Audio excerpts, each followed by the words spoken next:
Hi everyone, this is your girl Omobolanle Omoga from down under Australia. Ìlú olókìkí, ìlú tó jìnnà sí gbogbo àgbáyé. Mo nígbàgbọ́ wípé ẹ̀ ń gbádùn sunshade mi bó tẹ̀ jẹ́ pé inú ilé ni mo wà tí mo tún wá kan ìgò. Mo ní kí n fi akọ sí i nítorí pé èní Jímọ̀, a kú ewu Jímọ̀, a kú weekend. A kú Thanksgiving ní àwọn apá ibì kan. Kí Ọlọ́run jẹ́ kí a máa rí ẹnu ọpẹ́ dá títí láéláé nítorí Ọlọ́run nìkan ni ọpẹ́ yẹ. A dẹ̀ kú bí ó ṣe ń lọ ní Victoria wa yìí, wọ́n ní a wà ní 000. Ǹjẹ́ ẹ̀yin tẹ́ ẹ mọ̀ tún mọ̀ 000 at all? Ìyẹn jẹ́ wípé no cases fún any COVID-19 patient ní hospital. Wọ́n ní kò sí any cases kan, kò dẹ̀ sí admission.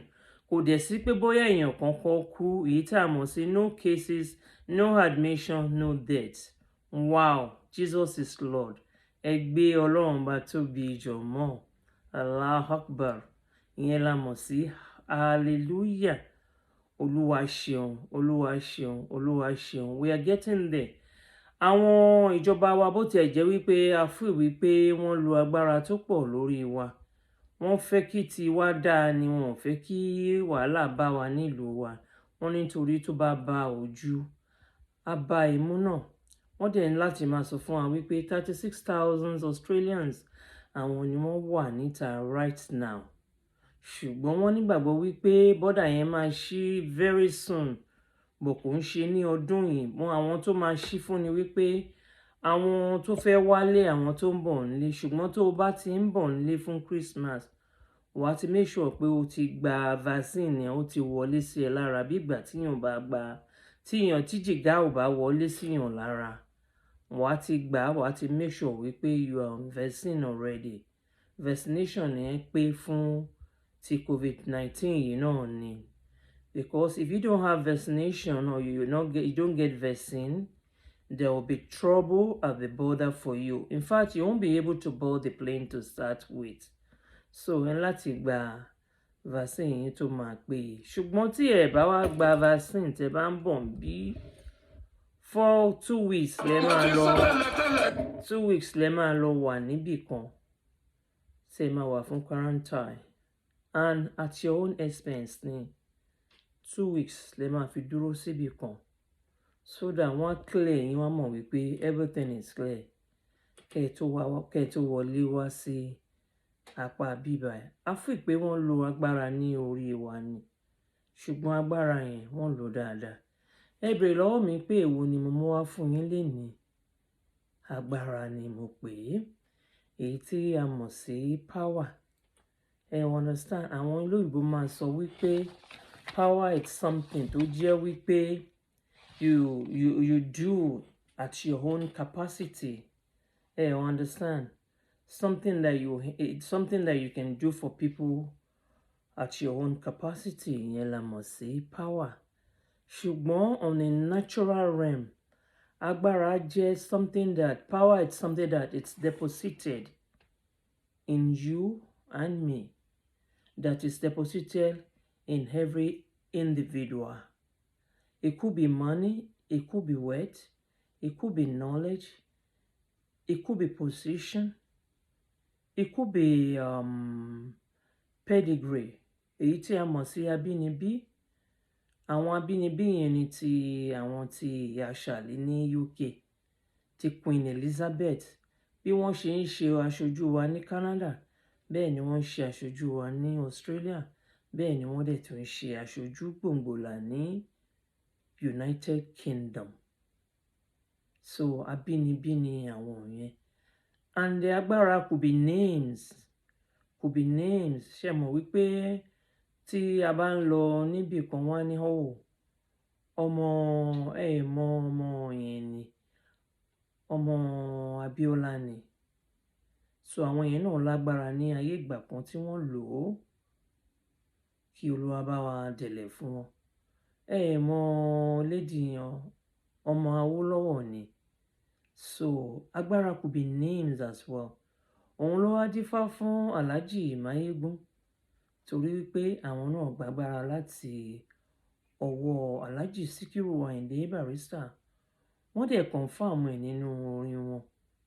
Wọ́n ní àánú ni àwọn rí gbà. Adé orí ọ̀kín láti àwọn jíṣẹ́ tí wọ́n rán àwọn. Wọ́n sọ bẹ́ẹ̀, wọ́n fẹnu wọn confirm ẹ̀. So agbára tí àwọn gbà ní by name. So agbára power could be position, it could be knowledge, it could be names, it could be money, it could be skill, and it could be privilege, it could be pedigree. So agbára nìyẹn. Ṣùgbọ́n kí a tó máa lọ sínú section yìí, ẹ jẹ́ kí n tẹ̀ play àánú ni gbogbo wa jọ rí gbà tí àjọ wà ń bí. Àánú tí a rí gbà náà ni wípé Olúwa fún wa ní agbára ọ̀tọ̀ọ̀tọ̀. So báwo la ṣe wá lò ó sí? A máa débẹ̀ very soon. Tí ẹ jẹ́ kí n fún yín ní àánú ni mo rí gbà Aláṣàbí Adé orí ọ̀kín by Alhaji Wasiu. Let's go there.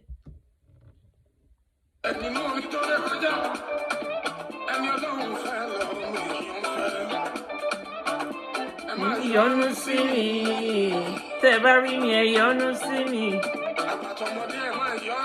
tẹ́ bá rí mi ẹ fún mi l'accolade, ẹ fún mi lọ́nà, ẹ encourage mi, ẹ fàdúrà ṣọwọ́ sí mi.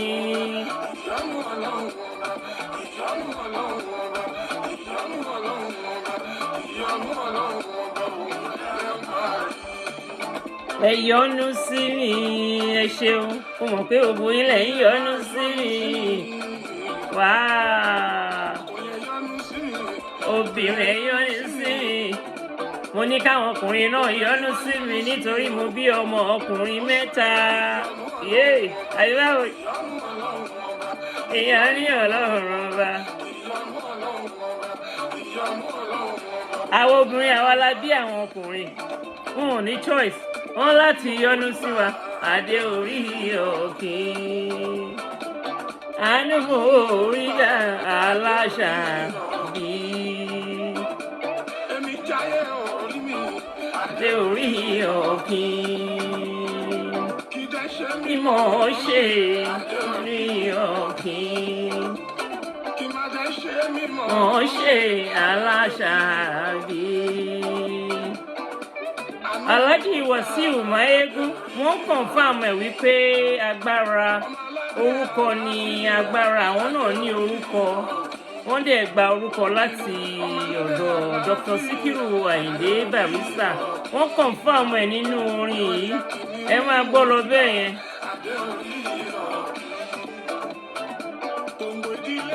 Jésù Adé orí ọ̀kín. Adé orí ọ̀kín. Kò fọ́lẹ̀ Adé orí ọ̀kín. Alhaji Wasiu èmi ò ń ṣọ̀lẹ o. Mi ò ń ṣọ̀lẹ rárá, agbára pọ̀ jù lára mi. Adé orí ọ̀kín. Adé orí ọ̀kín. Ṣé gbọ́ ó ní ọmọ Síkírù Àyìndé Barrister? Wọ́n gbàgbára láti inú orúkọ nìyẹn. Agbára could be name. Adé orí ọ̀kín. Ẹ ṣeun. Confirm. Wọ́n ti confirm ẹ̀, wọ́n ní àwọn náà gba power through name. Kò yé yín, so power could be names at times. Kò yé yín. So Alhaji Síkírù Àyìndé Mayegun tó jẹ gbogbo oyè, wọ́n ní àwọn náà confirm ẹ̀ pé agbára could be name. Hallelujah. Hallelujah. Yes. Ẹ jẹ́ kí n wá yọ ìgò mi. Sọ̀rọ̀ ojú ń tì mí torí pé mo fẹ́ jó sí ijó yẹn ni. Unfortunately náà a lè dìde.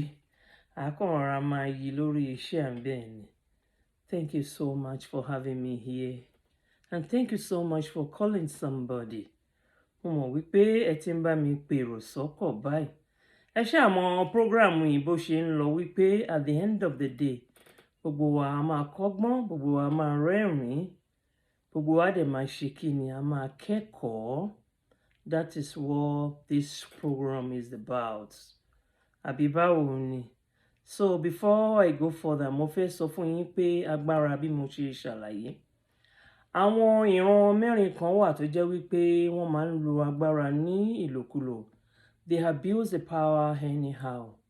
Gbogbo wa náà dẹ̀ ni a mọ iṣẹ́ wọn ní ìgboro. Gbogbo wa la mọ̀ wọ́n ní around the world. Àwọn bíi àwọn lọ́ọ̀yà wa wọ́n gbé ẹ̀bí fún aláròyé. Gbogbo ayé ló mọ̀ wọ́n ní àti ayé àtijọ́. Kò dẹ̀ tí ì dúró náà, ṣùgbọ́n kí wọ́n rántí wípé nígbà tí àwọn fẹ́ gbaṣẹ́ yẹn, they pledge with the Bible and the Quran.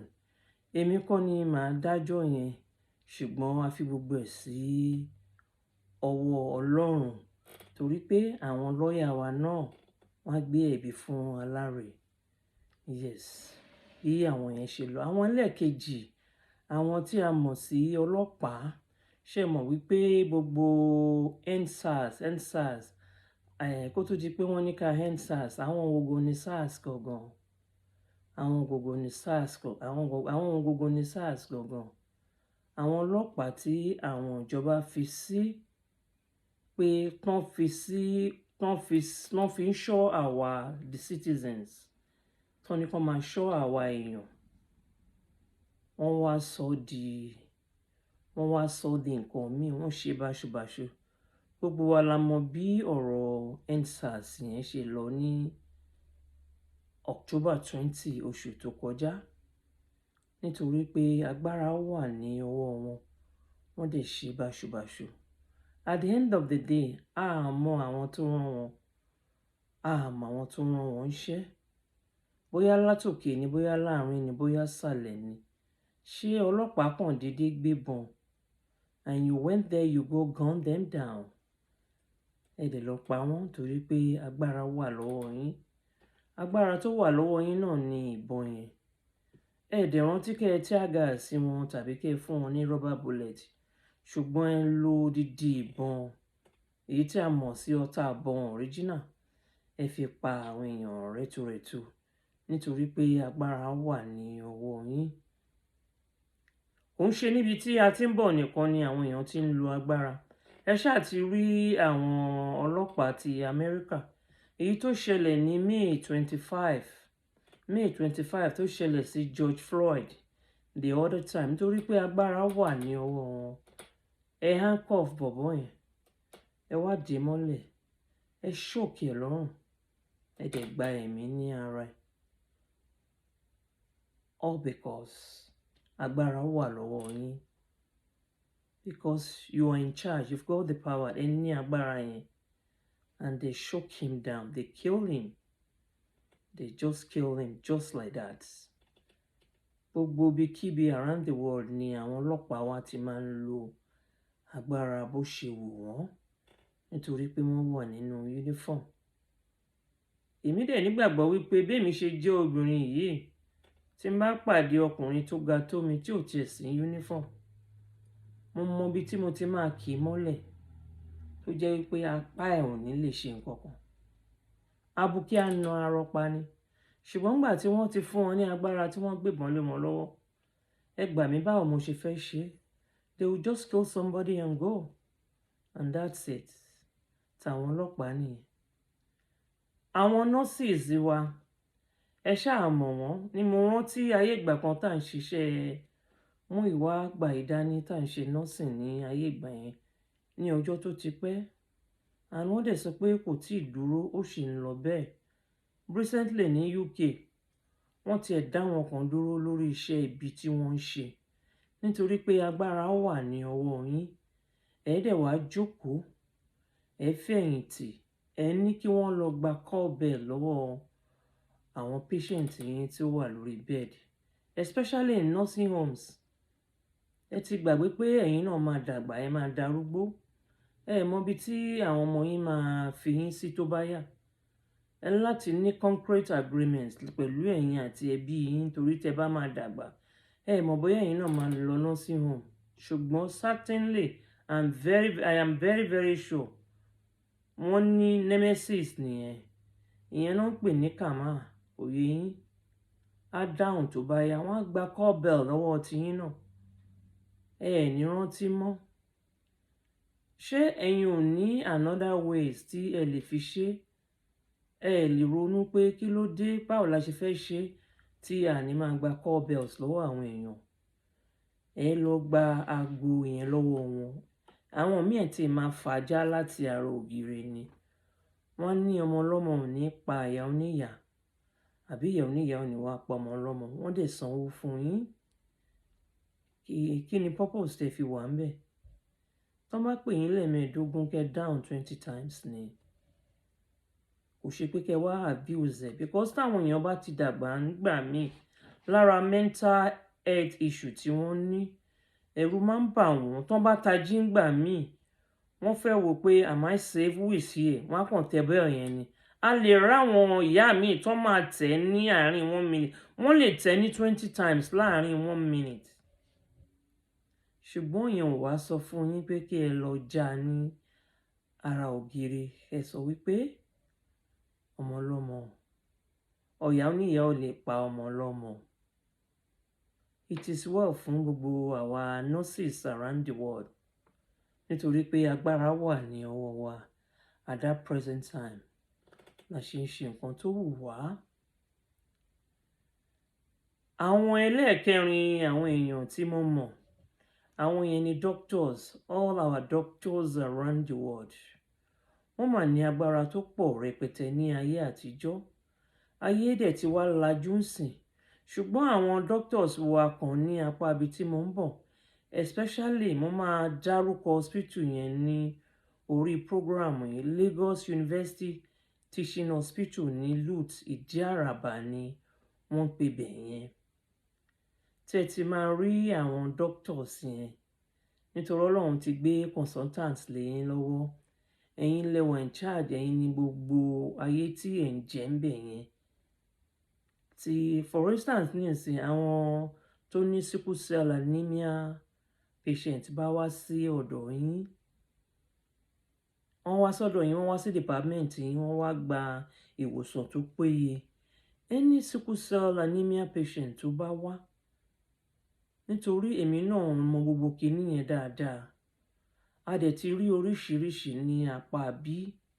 Ó ti jẹ́ kí gbogbo ẹ̀ yé wa wípé báwo la ṣe ń ṣe, kí ló ṣẹlẹ̀ sí àwọn doctors wa ní ayé ìgbà yẹn. Any sickle cell patient tó bá wá sí ọ̀dọ̀ doctor, most of the time ọ̀rọ̀ ni wọ́n máa ń sọ fún wọn, máa ń gbà wọ́n níyànjú ni. The next thing tó máa ṣe ni wípé wọ́n á ṣe observation fún wọn. Wọ́n á wo etí, wọ́n á wojú, wọ́n á wo mú, wọ́n á wo ọkàn. Wọn ò dẹ̀ ní wá sọ fún wọn wípé ó yá bọ́ underwear àbí kó bọ́ pátá ẹ̀. Kí lẹ fẹ́ lọ wò ní service area? Kí lẹ fẹ́ lọ ṣe lápá abẹ́ yẹn? Ẹ fẹ́ gbẹ̀jẹ̀ lápá abẹ́ yẹn àbẹ́ fẹ́ gbẹmúra? Why? Tó jẹ́ wípé ẹ kàn fún àwọn èèyàn tí now ní psychological trauma, tó jẹ́ pé àwọn èèyàn wá ń rò wípé mi ìbá dẹ̀ ti sọ̀rọ̀, mi ìbá ti pariwo, mi ìbá ti fò mọ́ lọ́rùn, báwo ni mo ṣe ṣe? Nǹkan tá tún wá gbọ́n sí ni wípé àwọn doctors yẹn, àwọn míì nínú àwọn méjì kan wà tí mo mọ orúkọ wọn dáadáa, tá dẹ̀ máa bò wọ́n láṣìírí lórí platform yìí. Wọ́n ní wọ́n sì wà ń bẹ̀ dè ní ilé nìtàn ti di chief consultant níbẹ̀. Wọ́n ti di ọ̀gá pátápátá. Wọn ò dẹ̀ tí ì jáwọ́. Wọ́n sì ń abuse àwọn client wọn. Èmi fi pé táwọn èèyàn bá wá, tó bá jẹ́ pé àwọn tó bá ní blood disorder ní sickle cell anemia, right? Tó bá wá síbẹ̀ yẹn, tó wá sí department hematology, blood work lẹ máa ṣe most of the time. Blood work lẹ máa ṣe. Ẹ fẹ́ mọ hemoglobin, ẹ fẹ́ mọ red, ẹ fẹ́ mọ blue, ẹ fẹ́ mọ dark, ẹ fẹ́ mọ white, ẹ fẹ́ mọ a lot of stuff nípa blood wọn. Kí ló ń ṣe torí fi ń fọ́ wọn? Kí ló ṣẹlẹ̀ tára fi ń ro wọ́n? Nínú ẹ̀jẹ̀ lẹ ti máa discover a lot of result fún wọn. ò ṣe wípé kẹ́ ẹ fa curtain. Wọ́n ti ẹ̀ gbọ́ story bàbá kan mẹ́yìn. Wọ́n ní ọjọ́ kan wà tó jẹ́ wípé bó ṣe fẹ́ fa curtain yẹn, bó ṣe fẹ́ gbé lady yẹn sórí bẹ́ẹ̀dì pé fa skirt ẹ̀ wá sísàlẹ̀ báyìí, tó gbọ́ pé nọ́ọ̀sì kan sọ pé ẹ̀sà báyìí, ó kàn sáré sọ fún client yẹn kó sáré wọṣọ ẹ̀ padà ni. Ó dẹ̀ make sure wípé wọ́n fire nọ́ọ̀sì yẹn at the end of the day nítorí pé ó kàn sáré wọlé fún emergency, kò kanlẹ̀kùn. Ẹ wo bí àwọn èèyàn ṣe ń lo agbára ní àdúgbò ibi tá a ti ń bọ̀. Olúwa mà ṣàánú fún wa o. Gbogbo agbára tí Ọlọ́run fún èmi àti ẹ, báwo lo ṣe ń lò ó? Àwọn èèyàn kan ń lo agbára lórí ọkọ nítorí pé ìwọ ìyàwó ni breadwinner. Wàá dẹ̀ lo ọkọ ẹ̀ nílòkulò, wá sọ di ìgbẹ̀wò dání. Wàá wò wípé I'm in charge, kí ló fẹ́ sọ? Ọkọ náà á lo ìyàwó nílòkulò, á sọ di ìgbẹ̀wò dání. A ní pé kí ló fẹ́ ṣe, and so ẹ̀gbọ́n á lo àbúrò nílòkulò. Ọlọ́run tí ẹ lè wá ṣe tó jẹ́ pé ọwọ́ àbúrò gangan ni agbára yẹn wà. Àbúrò náà á tún lo ẹ̀gbọ́n ẹ̀ nílòkulò. This is not making sense. Gbogbo agbára tí Ọlọ́run bá fún wa, ẹ jẹ́ kí a farabalẹ̀ kí a lò dáadáa. Nítorí èní kọ́, nítorí ọjọ́ àti ìsanwó wa ni. Àwọn spiritual leaders kan wà tó jẹ́ wípé ìkà ni wọ́n, especially tó bá jẹ́ táwọn obìnrin bá lọ síbẹ̀ tán bá ní problem, tán dẹ̀ rí pé wọ́n wà vulnerable. Ẹ wá lo agbára lórí wọn, ẹ miss àwọn iṣẹ́ kan pọ̀, ẹ ní kán lọ fi wẹ̀. They should go to the bathroom, go have the shower and shut the door. Why tí obìnrin ilé, báwo ni Sisi omidan, Sisi ìyàwó ilé á dẹ̀ máa dúró níwájú olùṣọ́, a máa wẹ̀ ní ojú yín. Ẹ ní kó fi ọṣẹ yẹn fọ ara ẹ̀, kó fi fọ díẹ̀, kó fi fọ kíní sorry forgive me, kó fi fọ ara ẹ̀. Ẹ dẹ̀ dúró síbẹ̀, ẹ dẹ̀ máa wò ó. A ti rí àwọn olùṣọ́ kan tó ń wà lẹ́wọ̀n ní ìsìn. Ẹ̀wọ̀n tí wọ́n ń lọ ní ìsìn ó yẹ kí wọ́n ti lọ tipẹ́tipẹ́, ṣùgbọ́n nǹkan ju nǹkan lọ ni. So wọ́n ti bára wọn níbi tó ti yẹ kán bára wọn. Because ọmọdé fẹjọ́ wọn sùn, àgbàlagbà fẹjọ́ wọn sùn, ọkùnrin fẹjọ́ wọn sùn torí pé a gbé agbára fún yín torí pé ẹ jẹ́ olùṣọ́. Àbí torí pé ẹ jẹ́ àáfàá olówó, àáfàá alágbára, àáfàá sọnù. Àwọn tẹ́ ṣiṣẹ́ fún wọn máa wẹ̀ ní hòhò lójú yín torí pé ẹ ní agbára lórí wọn. Àwọn náà sọ pé kí làwọn máa ṣe. Ó mọ̀ pé ojú ti là ń sìn náà, kò sẹ́ni tó gọ́líbù mọ́ bíi tayé àtijọ́. Kò sẹ́ni tó gọ́líbù mọ́ bíi tayé àtijọ́. Gbogbo àwọn doctors tí wọ́n rìnrìnkùnrin tí wọ́n ṣe yàmàyàmà, wọ́n ti mọ ibi tí wọ́n bára wọn. A lot of them are in jail now. Australia wà yìí á mọ àwọn èèyàn bíi 2-3 tí wọ́n wà in jail tó dẹ̀ jẹ́ pé doctors ni wọ́n. Funfun wà nínú wọn, dúdú wà nínú wọn. Olúwa kò ṣe pé a fi yọ̀ wọ́n, ṣùgbọ́n gbogbo ẹ̀yin tó kù, ẹ wá kọ́gbọ́n, ẹ̀dẹ̀ tí ń wòran báyìí, ẹ̀yin gan ò ní ṣìrìn mọ́, ẹ̀ ní ṣe mistake. Nítorí kárí àárọ̀ àwọn doctors tí wọ́n tì mọ́lé yẹn sìn, kárí àwọn ti bàjẹ́ pátápátá, wọn ò lè jáde wá síta wá practice. Any doctor tí ò bá lọ sí jail lápá bíi tó abuse obìnrin, á jẹ́ pé òun àti obìnrin yẹn wọ́n jọ ní mutual agreement ni, wọ́n jọ mọ̀ ọ́n ni. And obìnrin yẹn dẹ̀ gbọ́dọ̀ jẹ́ somebody of his age tó jẹ́ pé àgbàlagbà ni, kò ń ṣọmọdé tó lè abuse. Bọ̀ síbẹ̀síbẹ̀ náà tí obìnrin yẹn bá perú èèyàn yẹn lẹ́jọ́, ó máa lọ sẹ́wọ̀n ní lápá bíbá ẹ̀. Ṣùgbọ́n bí tá a ti ń bọ̀, wọ́n ní àwọn bàbá yẹn ṣì ń ṣiṣẹ́, wọ́n ṣì wà in practice. Ẹ̀rù Ọlọ́run bà mí o. Oríṣiríṣi ọ̀nà ni a máa fi ń lo agbára nílé ayé yìí. àwọn the world leaders wa náà wọ́n lo agbára wọn nílòkulò. Àwọn èèyàn ti gbàgbé wípé kò sí permanent champion, current champion ló wà ń sìn. Ẹni tí adé bá yẹ òun ni kí a gbé adé fún, ẹni tí oyè bá yẹ òun ni kí a gbé oyè fún. Bóyá kí n tiẹ̀ sọ pé Donald Trump ni mò ń bá wí, ṣùgbọ́n Ọlọ́run á gbọ́wọ́ lé ìlú Amẹ́ríkà, ìyanu á ṣẹlẹ̀ síbẹ̀. A ní rí ogun, torí tó bá pọ̀ tó bá fẹ́ dá ogun sílẹ̀, ó máa bá imú, á bá ojú. It's a country tí gbogbo wa ń wò ní ojú, kí Ọlọ́run bá wa tò ìlú yẹn, tí táwọn èèyàn bá lágbára bọ́n ṣe máa ń ṣe nìyẹn. Wọ́n bá 55 days tó kù fún kó lọ ń sìn, wọ́n fẹ́ make sure pé wọ́n dà nǹkan rú, ṣùgbọ́n Ọlọ́run ò ní gbà fún wọn nítorí pé wọ́n ní agbára. Àwọn èèyàn kan dẹ̀ ní agbára lórí ẹranko, lórí animals. Àwọn èèyàn kan ní ajá nílé, àwọn kan ní ẹṣin nílé, àwọn kan ní a lot of animals nílé. Wọ́n ṣe wọ́n báṣubàṣu nítorí pé wọ́n ní agbára lórí wọn.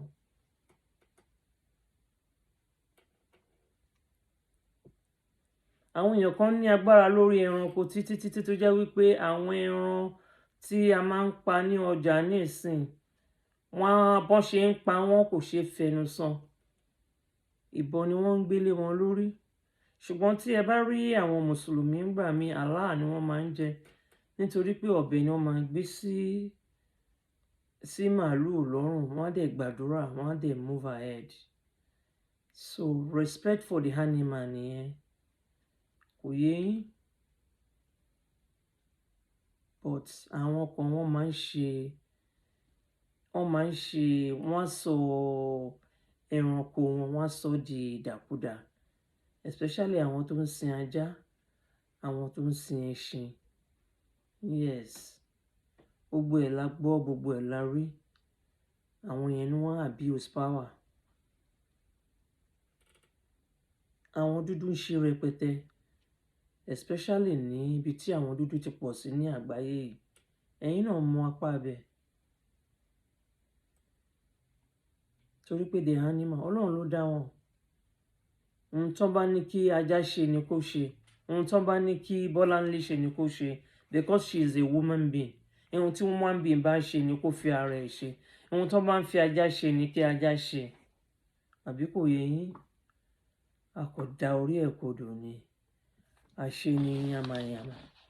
So, kò ní jù báyìí lọ ní èní. Kí Olúwa wọlé dè èmi àti yín. Gbogbo nǹkan tí a bá ń fi agbára wa ṣe, kí a máa yọ̀ ṣe, kí a máa ṣe dáadáa, kí a dẹ̀ máa ronú. Àwọn kan dẹ̀ wà tó jẹ́ wípé ọ̀gá ilé iṣẹ́ ni wọ́n, tí Ọlọ́run gbé agbára sí wọn lọ́wọ́.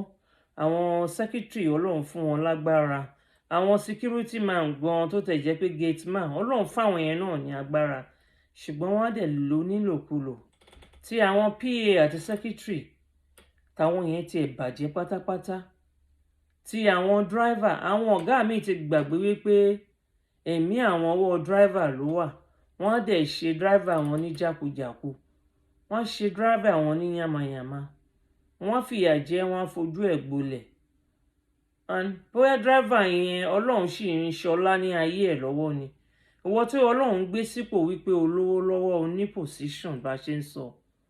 Ó dẹ̀ ti ní gbogbo nǹkan tí èèyàn ní tó fi ń jẹ́ alágbára. Tó wá fi pé driver ẹ̀ kò lágbára kankan, it's just an ordinary person on the street. Ó kàn lè sọ̀rọ̀ sí anyhow. Ó kàn lè bu anyhow. Ó ti gbàgbé pé ẹ̀mí ẹ̀ ọwọ́ driver ẹ̀ ló wà. Tó bá sú níjọ́ kan, á plan coup fún ẹ̀, and he get rid of him. So gbogbo ẹ̀yin ọ̀gá tí ẹ ní driver tẹ́ fi pé ẹ lágbára, ẹ rántí pé ẹ̀mí ọwọ́ driver yín ni ó wà. Kí Olúwa wọlé dè yín, kí ẹ má ṣe lásán, torí agbára tí Ọlọ́run fún ẹ̀yin ní at that particular time nìyẹn, wípé kí ẹ máa jẹ́ ọ̀gá. Agbára tí Ọlọ́run jogún fún driver at that particular time nìyẹn ni pé kóun sì máa wa èèyàn. Ilé ayé yìí kíkorò àti kíkanni àti dúdùn. One way or the other, àwọn èèyàn míì tọ́ kíkorò right now. àwọn míì dẹ̀ ń tọ́ dúdùn wò right now. Gbogbo ìta bá wá ń tọ́wò ní ìsìn kí Ọlọ́run Elédùmarè ọba tó ní ayé àti ọ̀run kó má jẹ́ kó ní wá lára, kó má jẹ́ kó pẹ́ kó tó tù wá ní ara. So I will leave you there for now. Èmi ni ọmọ yín, àbúrò yín, Ọmọbọ́láńlé Ọmọga kan, Australia kan, ọmọ tí ò lẹ́ṣẹ̀ nítorí pé olójú pa ẹ̀ṣẹ̀ rẹ̀ ní Ọlọ́run. Please remember to subscribe, like, love. Yes. And get notification as well. God bless. Bye for now.